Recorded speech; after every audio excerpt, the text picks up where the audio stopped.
Every once in a while, you got to go back to the old school, and there's nothing better than a scrambler. This is Rick's Scrambler. I think this is like an 81, 82 model because it still has narrow track axles in it. It came to us kind of all put together and done, but just in a non-cohesive way. It had a full roll cage put in here with a metal top. Then it had a Corbeau kind of race seat in the back that was actually turned around and facing out the back. Wheels just were not right.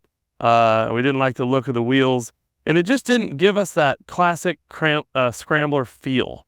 So, we told Rick, we said, you got a nice rig, but it's just not popping for us. And Rick said, you know what?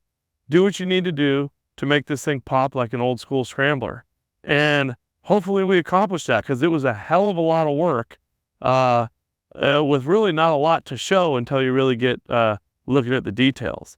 So first off, I haven't even looked at the registration. I think this is an 82 Scrambler. It's an automatic. It was kind of a strip model, so it didn't have a tack or clock or tilt column. But pretty nice Jeep. So somebody's redone it probably in the 90s or early 2000s. You see it's got diamond plate rockers on it and diamond plate corners, which were kind of classic, what you would do in the 90s or 2000s on these Scramblers. And I'm still okay with that. I think it looks good with the red and black. But here's what we really did. Let me walk around the other side. We got rid of the roll cage that was in here and put in one of our roll cages. And you can see it's got stanchions going to the dash on each side, grab handles. The stanchions allow you to have foot room getting in and out. And as you can see, the e-brake is back in its location, stock location, the e-brake pedal. You can actually utilize the e-brake. And then we even added the overhead console in this one. So you have your stereo up top. You have an opening here that you could put a CB. We put the USB charging port in here so you could stick your phone in there. On the dash, this is where we had to fix some stuff. So this Jeep had a Warrior diamond plate dash when it came in to match this diamond plate on the outside of the Jeep. The diamond plate dashes just don't do it. The diamond plate doesn't allow the gauges to seat in them very well, doesn't allow the illumination lights or the knobs to fit right. It doesn't have a period correct glove box or handle. And then the speaker locations are also kind of different and not right. So we decided to get rid of the Warrior dash and go to a factory CJ dash. Now, a lot of the aftermarket repop dashes don't fit that well. So what we did is we did a deep dive and we went to J&W Auto Wrecking down in Sacramento, and we bought a factory Laredo dash from them with all the gauges in, and you can see factory gauges, factory speedo, factory tack for the 6-cylinder, and all the way on the other side there, the factory clock still working, operating great in the dash. So this dash had a bunch of holes drilled in it, a couple dents. So we'd sent it to the body shop. They cleaned it up, painted it body match, body color match.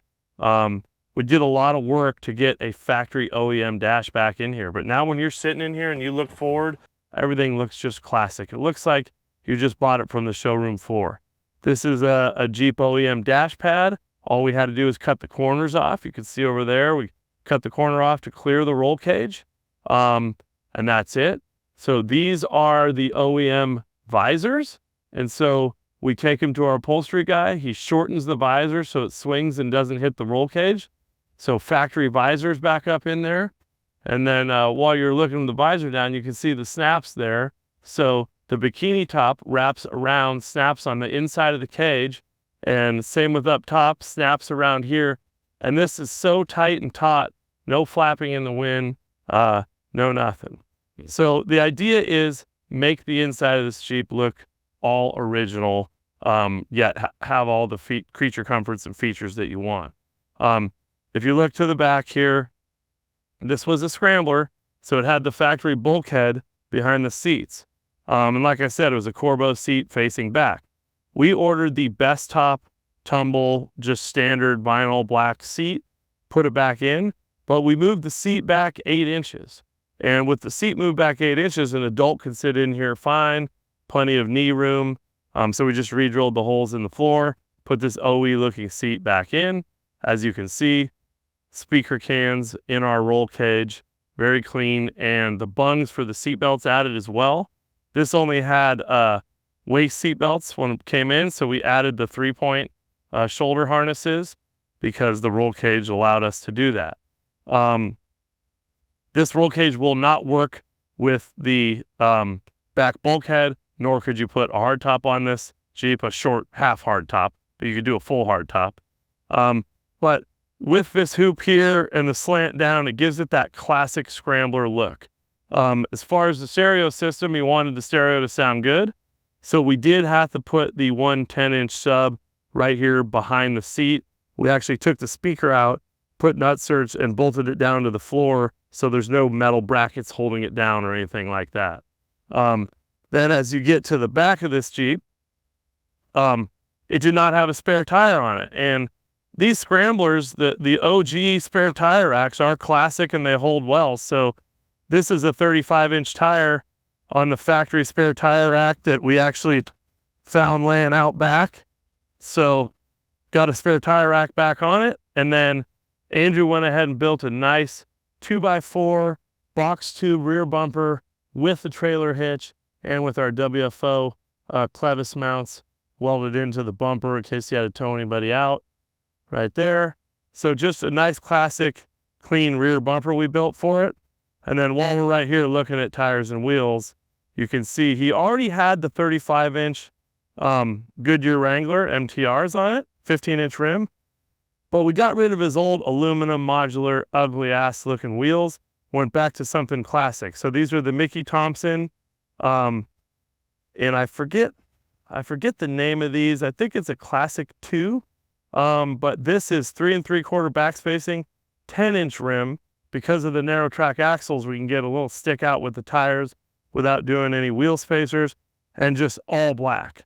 So, you know, looking back at the Jeep with the red and the black interior, and even in leaving the diamond plate on the side, the black wheels and the black diamond plate kind of pops. And it has black mirrors and the black bikini top. So we wanted to just keep it classic OG, clean looking Scrambler. Some of the attention to detail we do in this roll cage and why it's so extensive is here's the factory headlight switch. You click that backwards. Not only do the lights underneath and the kick panel come on, but this LED light right here for a dome light, and then one more LED light in the back for a dome light comes on. So at night you drop your phone or you're looking in the center console, you got the factory dome light hooked up and working. This does have an amplifier in it. And so in the center console, you can see it's just a small sized amplifier mounted right in the center console. It even has a bass knob in here for turning the bass up and down. No big deal, but everything hidden. All the wires underneath the floor, nothing sticking out, very clean. One of the things you really got to pay attention on these CJs is when you're mounting these dash speakers that are hidden in there, you got to make sure they space off the dash enough so that when they bump or sound moves them in and out, that they don't fizzle out by hitting the back of the dash. So we had to space that off about 3/16 to 1/4 of an inch. We ended up 3D printing a ring that goes around that to keep it back and away. It worked out really good. Working around to underneath the hood and the front, we didn't really do anything here. So he's got a Warren winch with a rope. And this is a 4.2 with, I'll fold this back here, right there. So this is a 4.2 straight 6 factory, and it has the HESCO. Oh, actually it doesn't have the HESCO. This is the HAL fuel injection. So HAL fuel injection, everything pretty clean underneath the hood, factory fan, factory shroud. And then on one of the previous stops here, we went ahead and put Hydro Boost brakes on this thing. And the brakes are unbelievable with the automatic and the bigger tires. So you can't really go wrong with a Scrambler. Kind of unique that it's an automatic, but but definitely fun to drive and easy for everybody to drive. And the red and black just pops. So one other thing is, if you look towards the inside, I forgot to tell you, typically the seats sit way too high in a Scrambler. So on this one, we built seat brackets. So if you look underneath that front seat over there and underneath this one, so we've built custom brackets to lower the seat down about 2 inches on both sides. They no longer fold and tumble, but both seats have sliders to go back and forth on them, so anybody can drive it. I might as well add what's going on with the suspension. So it is on 35s, and as you can see, it doesn't have big arch springs and a spring under lift. So this is sprung over on stock springs. So you can see the rear spring sprung over, Model 20 rear end, CV rear driveline. But you look up to the front, it's also sprung over on the factory springs. So we didn't do this, but at some point somebody did. So they did a front hanger coming down, bolted on, factory front leaf spring. I think it's a factory replacement because it has a military wrap. It's even got the factory U-bolts, the factory spring plates, sway bar hooked back up. So somebody did a really budget spring over on this. And since it's kind of a street driver, not hardcore wheeler, it works great. But they paid attention to some details. If you take a look, it's got 44 knuckles, flat top knuckle, crossover steering arm. The drag link comes across the top of the springs. Then you can see the tie rod down there underneath. So somebody took the time to spend the money to do the 44 knuckles on the Model 30 so that the steering could be right with the spring over. One other thing that we added to this a while back is a PSC steering box with the heavy-duty mountain off-road steering box mount. So to top it all off, the steering is really tight, really responsive, great caster. Just done right to be a great driver and still a good wheeler. So suspension really low on 35s because of these stock springs.